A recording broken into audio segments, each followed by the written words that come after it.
Have you ever thought about a career in firefighting? Have you thought about fire safety in your home and work?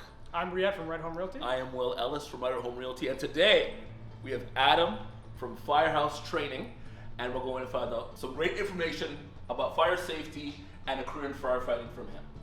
I'm Adam from Firehouse Training, and thank you, gentlemen, for having me here today to discuss a little bit about my business and some fire safety. Pleasure to have you. Yes, thank you, sir. Question number one. Describe your business and what makes you stand out. Well, a little bit about what we do. Firehouse Training assists the community and small businesses in fire safety and also any other workplace safety training. We also train aspiring firefighters and fire department personnel as well. Perfect. How many years have you been in business? We've been in business just under 5 years, and I'm loving absolutely every minute of it. Perfect. Nice. That's great. So tell me your story. Where are you from originally, and then how did you come up with this, or why this business? Originally born and raised in southwestern Ontario. Now I currently reside on Lake Scugog up in Port Perry. Right on the water. Right on the water. It's Awesome. a beautiful spot. Awesome. For sure. Over the years, I've had the ability to work in various industries, manufacturing facilities, food processing, automotive, and then many years later, going away to firefighting school. And I have the chance to combine my industry experience and emergency response experience, and now being able to assist small and large businesses when it comes to the aspects of fire prevention and fire safety training. So what kind of courses do you offer businesses or people that are interested in firehouse training? Different courses that we'll offer small and medium-sized businesses may include fire safety plan training, fire extinguisher training. We'll also offer WHMIS, Workplace Hazardous Materials Information System training that's required under the Occupational Health and Safety Act, spill response, and any other elements of health and safety that may be required in a business. Nice. That's great. What motivates you every day? What motivates me every day? Absolutely love everything about business. I did have a background many years ago in sales and marketing, and now being able to take my passion for teaching, working within the emergency services, and also building a business and a platform for myself is absolutely the most fulfilling thing I've ever had the chance to do, and is pretty much the reason I wake up every day. Absolutely love what I do. Nice. Perfect. That's great. Yeah. I love that. Okay, I'm going to change up a little bit here.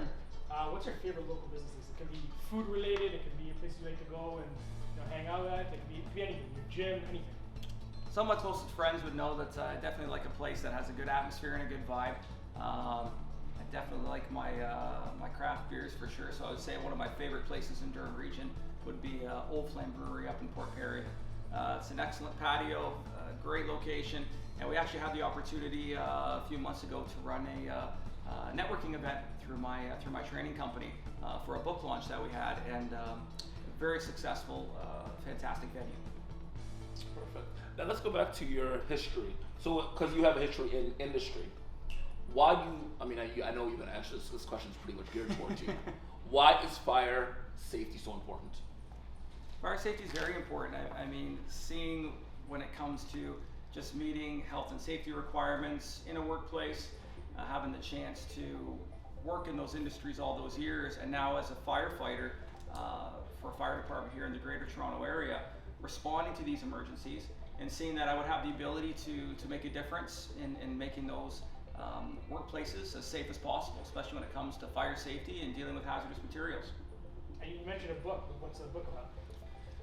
I got a little ambitious during the pandemic. I know we had a lot of time on our hands for a few months there, and over the years, applying to various fire departments, working within the emergency services now, taking a lot of the content that I had created over the years and put that into a published document that we can now use to help aspiring firefighters and those that are trying to get into emergency services across Canada. So the book's called So You Want to Be a Firefighter A, and it's you got it. Yeah. It's done pretty well. It's an Amazon bestseller, and it's currently available in chapters in Indigo as well at various locations in Canada. So. That's amazing. So if someone wants to become a firefighter, what is the number one tip you give them?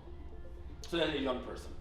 I say the key is just to be motivated. I think you need to have that initiative to just do whatever you need to do to get hired.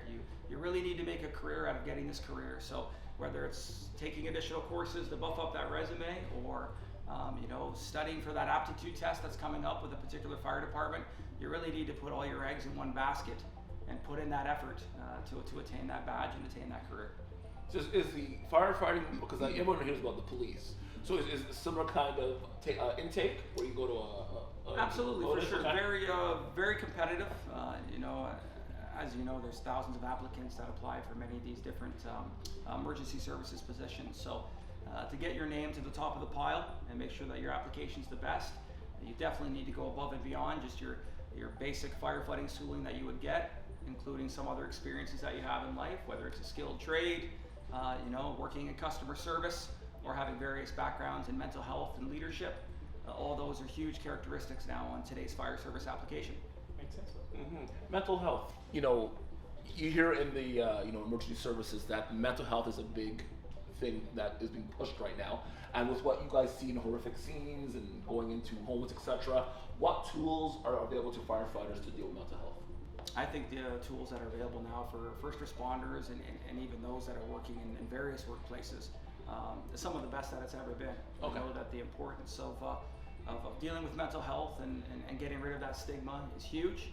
And I think that the resources now that are offered through employee assistance programs, through various businesses, or even what we have in the emergency services is very good and available to us. So we know that the last couple of years have been difficult during the pandemic, and having the chance to deal with that, whether we respond to a horrific call or someone that's just having difficulties at home with family or within the workplace, knowing that those resources are there and being able to utilize them now without that stigma is more important than ever.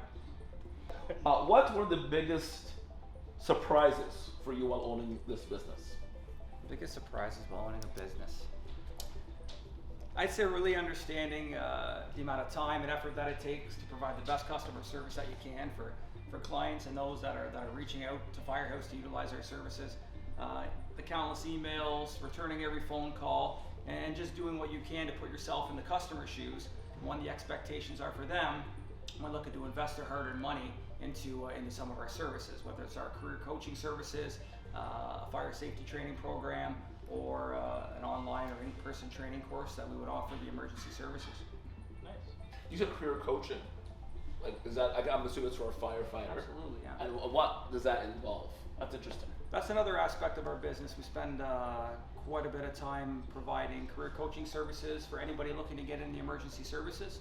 So we would assist with application, resume, and cover letter preparation. We also have an entire team that provides interview prep courses and also assist with aptitude test tutoring as well for the various fire service aptitude tests that are available here across the country. So needless to say, we have a lot of services that we offer, but there's an entire team behind Firehouse. It's certainly not a one-man show. So do you have any advice for new entrepreneurs or people wanting to start their own business?